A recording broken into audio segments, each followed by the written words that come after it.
Hola, bienvenidos a Euronews. Hoy, este viernes 4 de diciembre, la COVID-19 sigue marcando buena parte de la actualidad. Hoy les damos todos los detalles de los planes de vacunación en Europa y Estados Unidos, que va de récord en récord en cuanto a número de muertos y de contagios. En Venezuela termina la campaña electoral de las legislativas de este domingo, marcadas por el boicot de la oposición. Nicolás Maduro insiste en que si gana la oposición abandonará el poder. Hace 2 meses, aquí en Euronews entrevistamos al jefe del Parlamento de Venezuela, Juan Guaidó. Hoy recuperamos parte de esa entrevista para ver qué opina de estas legislativas. Y terminamos hablando de educación. Viajamos primero a Alemania para ver cómo se está implementando la transición digital en las escuelas, y también viajamos a México, donde vemos cómo crece una escuela gracias a las nuevas tecnologías, una escuela dedicada a niños solicitantes de asilo atrapados a las puertas de Estados Unidos. Vemos todo esto a continuación. Antes, los titulares. Vuelve la pesadilla a Italia, casi 1000 muertes en un día, la peor cifra de la pandemia. En el resto de Europa, unos avanzan en la reapertura y otros retroceden. Joe Biden, Bill Clinton y Barack Obama se vacunarán contra la COVID-19 para mostrar ejemplo. El gobierno estadounidense listo para poner en marcha una vacunación a gran escala. El Congreso español aprueba con una holgada mayoría los presupuestos de 2021, los primeros que logra sacar adelante en los últimos 3 años. Nicolás Maduro cierra con un acto multitudinario la campaña electoral en Venezuela, convertida en paseo triunfal del chavismo. Dice que dejará el cargo si pierde el domingo. Vuelve la pesadilla a Italia con casi 1000 muertes en un día, la peor cifra desde el inicio de la COVID-19. Giuseppe Conte ha anunciado nuevas medidas, incluida la prohibición de los viajes interregionales en Navidad, ya que todavía queda un largo camino para salir de la pandemia y la tercera ola podría llegar en enero, ha dicho. En un sistema democrático liberal no podemos entrar en las casas de la gente e imponerles limitaciones estrictas. Por eso solo podemos introducir una recomendación fuerte. Pedimos a todos debemos respetarlo. Recomendamos fuertemente no recibir a personas que no estén viviendo con nosotros, sobre todo en estos tiempos que son los más conviviales. En el Reino Unido, el número oficial de muertos por coronavirus ha superado los 60.000, solo 3 semanas después de alcanzar los 50.000. Pero la vacunación es cuestión de días. Empezará a principios de la semana que viene, tras convertirse en el primer país en aprobar la vacuna de Pfizer y BioNTech. En Suecia, el gobierno acaba de anunciar el cierre de los institutos durante un mes, al agravarse la situación en esta segunda ola, que ya se ha cobrado más de 7.000 vidas. La medida entrará en vigor el lunes. España sale de la zona de riesgo extremo donde se encontraba desde el 27 de octubre. La incidencia ha caído a 240 contagios por 100.000 habitantes por primera vez desde el 14 de septiembre. Sube, sin embargo, el número de contagios con más de 10.000. 254 personas han muerto en las últimas 24 horas. Son datos que albergan cierta esperanza. La caída de la incidencia en España ha dado lugar al optimismo. Por primera vez en 2 meses y medio, desde el 14 de septiembre, se han registrado menos de 250 casos de COVID-19 por cada 100.000 habitantes. En este caso, algo menos de 241. Sin embargo, las autoridades advierten de que hay que mantener la cautela.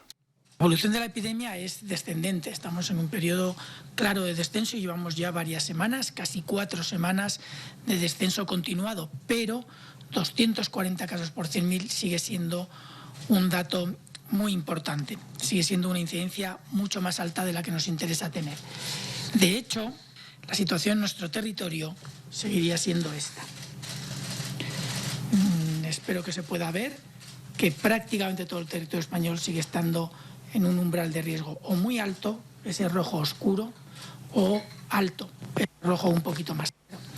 Es decir, los datos que estamos observando, si bien la evolución es cierto que es favorable, no indican todavía que estemos en una situación en la que podamos relajarnos con las medidas que estamos implementando. El gran objetivo, anunciado por el presidente del Gobierno, Pedro Sánchez, a finales del pasado mes, es reducir esta cifra a 25. En cuanto al resto de datos, España registró algo más de 10.000 nuevos contagios y 254 fallecidos en 24 horas. Europa se prepara para una inmediata y enorme campaña de vacunación. A la espera de que las vacunas reciban la aprobación de los reguladores, el Reino Unido ya ha dado el paso, mientras que los países del bloque marcan sus estrategias. Francia prevé vacunar al primer millón de personas en enero. Comenzará con las residencias de ancianos y los trabajadores de cuidados de alto riesgo. A medida que vayan llegando más entregas, ampliaremos el perímetro de la vacunación, empezando por los casi 14 millones de personas con factores de riesgo ligados a la edad o a una patología crónica y para algunos profesionales de la salud. Esta es la fase 2 de nuestra estrategia que debe comenzar en febrero y continuará hasta la primavera. Y finalmente, como ha anunciado el presidente de la República, progresivamente abriremos la vacunación a toda la población a partir de la primavera, en la tercera fase de nuestra estrategia, declaró Jean Castex, primer ministro de Francia. Portugal seguirá criterios similares, comenzando con 400.000 de los ciudadanos más vulnerables. Lisboa tiene previsto vacunar a 1 millón de personas entre enero y abril. Hay 4 principios fundamentales del plan. Primero, es universal para todos. Segundo, es opcional, siguiendo la tradición de nuestros planes de vacunación. Tercero y fundamental, es gratis. Y cuarto, se distribuirá a toda la población según los criterios de prioridad definidos técnica y científicamente, dijo António Costa, primer ministro de Portugal.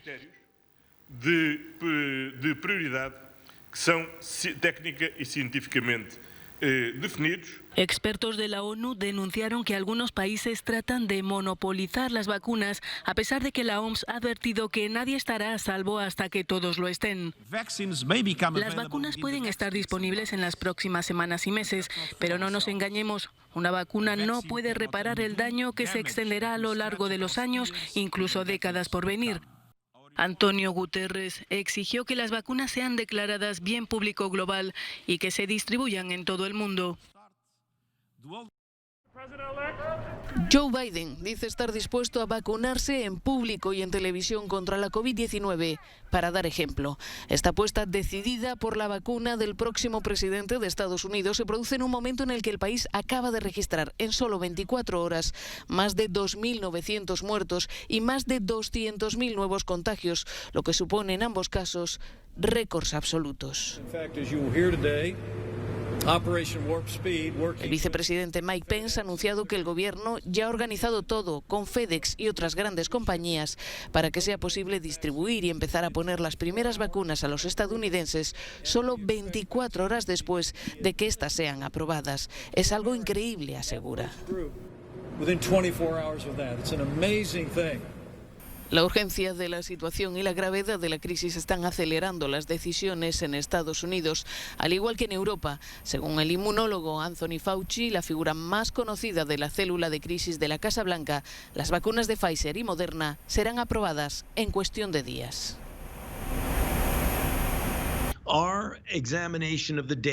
Completaremos el examen de los datos en 1 semana y media, por lo que probablemente el 11 de diciembre estaremos listos para proceder a autorizar un uso de emergencia de la vacuna de Pfizer.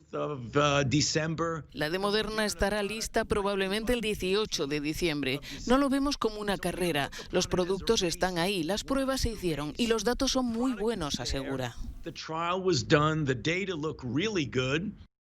Además de Biden, los expresidentes Barack Obama, George Bush y Bill Clinton aseguran que también se vacunarán en público para demostrar a la población que la inmunización es segura.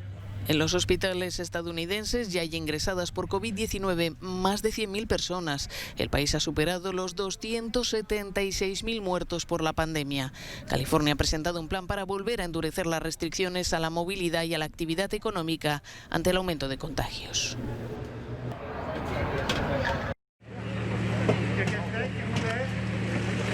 A medida que las negociaciones del Brexit llegan a su punto culminante, la ansiedad aumenta a ambos lados del Canal de la Mancha. El primer ministro francés Jean Castex ha intentado tranquilizar a los pescadores del norte de Francia, que temen perder el acceso a las aguas británicas. Tiene que haber un acuerdo. Si no hay acuerdo, será la muerte tanto para Euronor como para la flota pesquera local. Será la muerte segura. Y luego, si todos vamos a las aguas francesas, nos vamos a encontrar con belgas, holandeses, españoles, y habrá una sobreexplotación de los recursos y debemos evitarlo. El primer ministro francés ha prometido un plan de apoyo en su visita a Boulogne-sur-Mer, donde ha comprobado los preparativos para el fin del periodo transitorio el 31 de diciembre. Y en la costa sur de Inglaterra, los residentes están preocupados por el impacto de la construcción de un gran aparcamiento para camiones para facilitar el paso en las aduanas posterior al Brexit. Si usted sabe de qué va el Brexit, entonces está mucho mejor informado que nosotros. Nuestro problema es que no sabemos qué es el Brexit, no sabemos qué va a ocurrir, no sabemos cuántos camiones serán detenidos aquí, no sabemos cuántos camiones harán cola. El tiempo se agota y Londres y Bruselas siguen sin ponerse de acuerdo sobre su relación futura. Trabajan contrarreloj para lograr un acuerdo comercial en las próximas horas. Quedan por resolver otros temas como la pesca y la competencia entre empresas. Los húngaros juzgan con dureza el escándalo protagonizado por el eurodiputado József Szájer en Bruselas, donde fue sorprendido participando en una fiesta libertina gay en pleno confinamiento. Así lo muestra una encuesta realizada a petición de Euronews, que refleja que solo el 2% de los consultados cree la versión del político, que defiende que solo acudió a una velada en una vivienda, mientras el 69% describe lo ocurrido como una orgía sexual con drogas. La mayoría tampoco comparte la opinión de los medios públicos húngaros de que la principal falta del diputado fue violar el confinamiento. En su lugar, el 65% piensa que lo más grave es el contraste entre su forma de actuar y los valores que defiende la Constitución húngara, que él mismo contribuyó a redactar. Szájer ha sido uno de los grandes defensores en Bruselas del ultraconservadurismo del gobierno húngaro de Viktor Orbán y de sus políticas contra la comunidad LGBT, entre ellas la oposición al matrimonio homosexual o a la adopción por parejas del mismo sexo. No se sabe hasta qué punto el escándalo va a afectar a las relaciones entre Hungría y la Unión Europea, pero el 70% de los encuestados está convencido de que será pernicioso para la imagen del país en el mundo. 115 más 225 votos emitidos telemáticamente. Al gobierno español le salen las cuentas en el año más difícil de la historia reciente del país. El Congreso ha aprobado por una holgada mayoría los presupuestos generales del Estado del año 2021, gracias al cierre de filas de la izquierda y al apoyo de algunas formaciones nacionalistas, regionalistas e independentistas. El debate previo a la votación reflejó la satisfacción de unos. Dijeron que las izquierdas no sabían entenderse y nos entendimos y formamos gobierno. Dijeron que el gobierno no iba a durar y ya les digo, abandonen toda esperanza porque hay gobierno para muchos años. Si el coste de todo esto es que nos llamen traidores, aquí estamos. Lo haríamos 450 veces más. Y también reflejó la indignación de otros.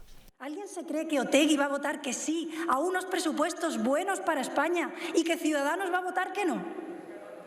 No se lo cree nadie. Los presupuestos de la ministra socialista Montero entierran los del exministro popular Montoro, que han estado vigentes desde el año 2018 por la incapacidad del Congreso para aprobar los presupuestos generales del Estado. Sobre ellos se sustenta todo el proyecto de reconstrucción de la economía nacional tras el arrasador paso del coronavirus. Ya es oficial. La Junta de CaixaBank aprobó este jueves la absorción de Bankia, la cual dará paso al nacimiento del mayor banco de España. El pasado martes eran los propios accionistas de Bankia los que aprobaban a su vez la operación. A la espera de la autorización de los reguladores, la fusión se traduce en una entidad de 50.000 empleados que contará con más de 20 millones de clientes y 6.700 sucursales. El volumen de activos de la nueva CaixaBank será superior a 660.000 millones de euros, con cuotas de mercado cercanas al 25%, lo que le convertirá en el banco líder del país. Se espera que la fusión se materialice definitivamente durante el primer trimestre de 2021. En Venezuela se ha bajado el telón de la campaña electoral para las legislativas del domingo.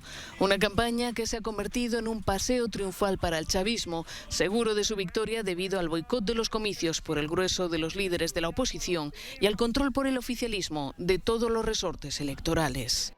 Nicolás Maduro presidió este jueves en Caracas un acto multitudinario, sin distancia social pese a la pandemia, en el que aseguró que dejará el cargo si pierde los comicios. ¡Patria socialista!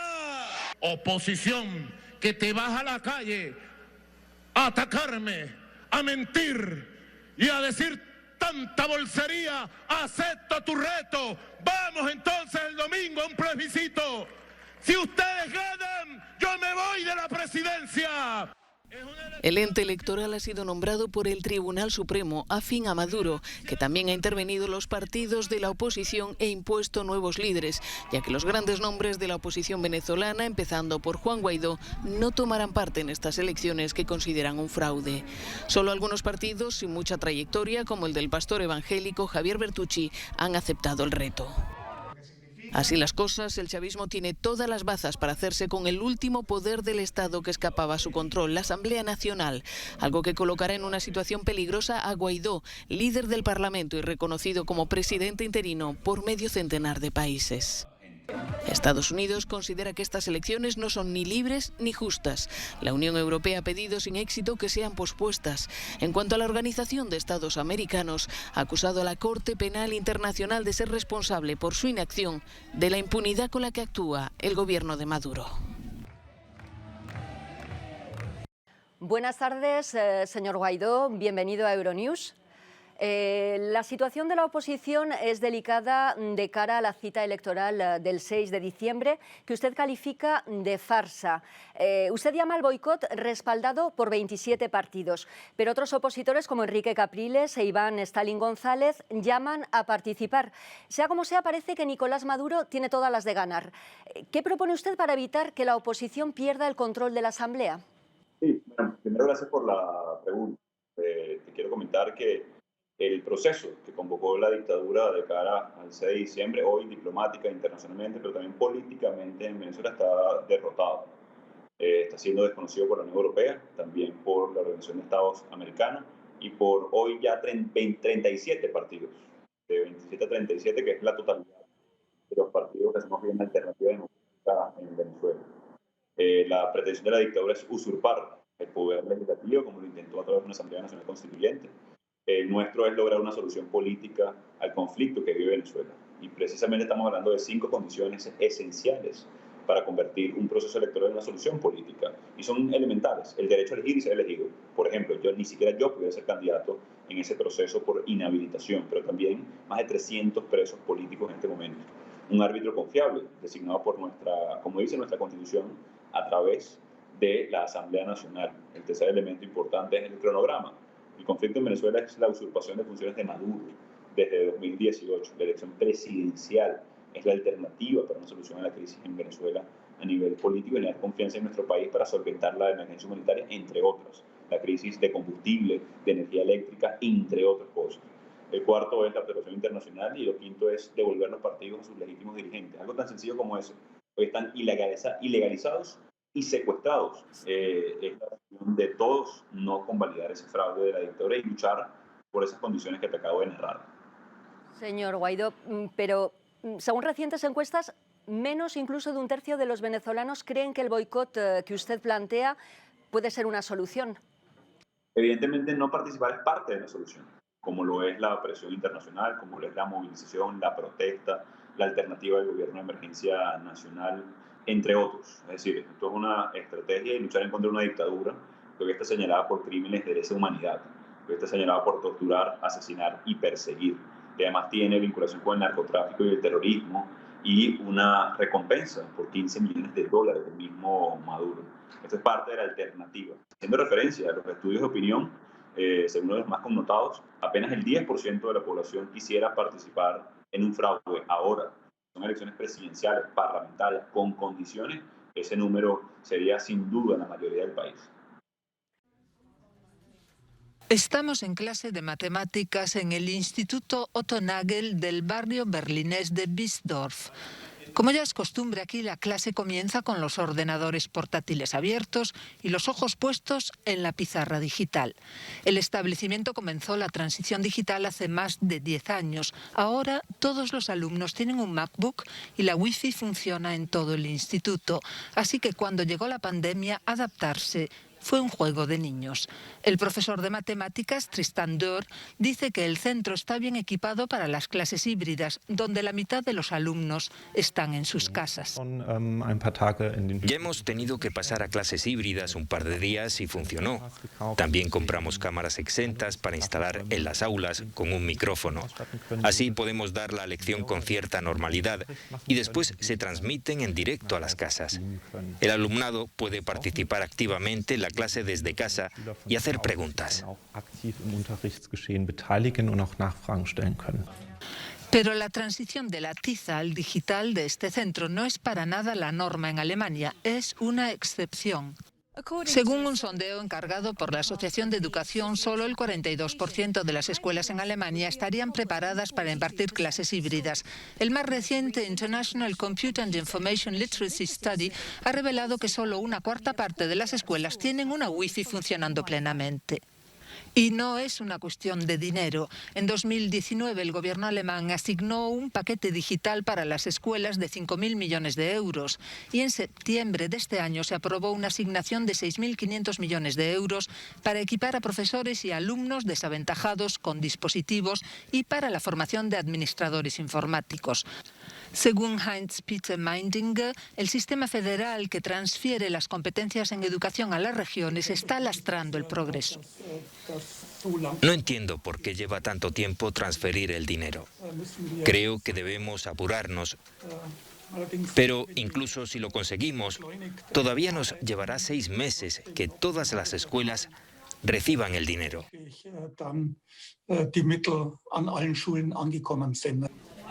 Pero con unos 40.000 escolares ya en cuarentena, medio año es mucho tiempo.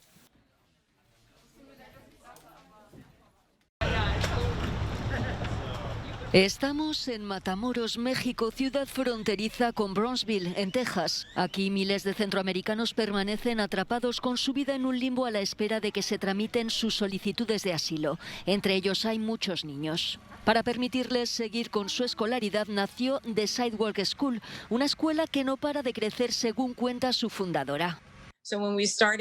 Cuando comenzamos no estaba para nada estructurado. Ahora estamos en 7 ciudades de México y todos los alumnos son niños solicitantes de asilo.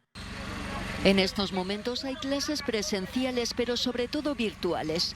Y es que la pandemia ha contribuido al crecimiento de esta escuela. Se ha contratado a una veintena de maestros, todos solicitantes de asilo, para dar clases a través de Zoom. Profesores y estudiantes han sido equipados con más de 200 tabletas. Para comprarlas, la fundadora de The Sidewalk School recaudó fondos y usó su propio dinero. Gabriela Fajardo, hondureña de 26 años, es una de las profesoras. Está atrapada a las puertas de Estados Unidos, al igual que sus alumnos. Esta maestra de primaria huyó de su aldea con su hijo tras recibir amenazas porque su hermano es policía. Fue hace 1 año y 4 meses.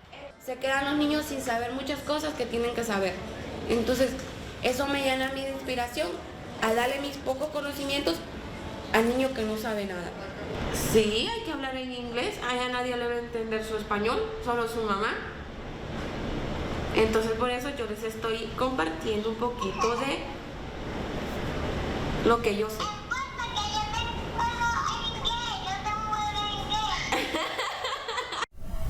En Holanda, en la noche del 5 de diciembre, llega San Nicolás cargado de regalos para los niños con su ayudante el paje negro Black Pete, cuya connotación racista y colonialista recibe cada vez más críticas.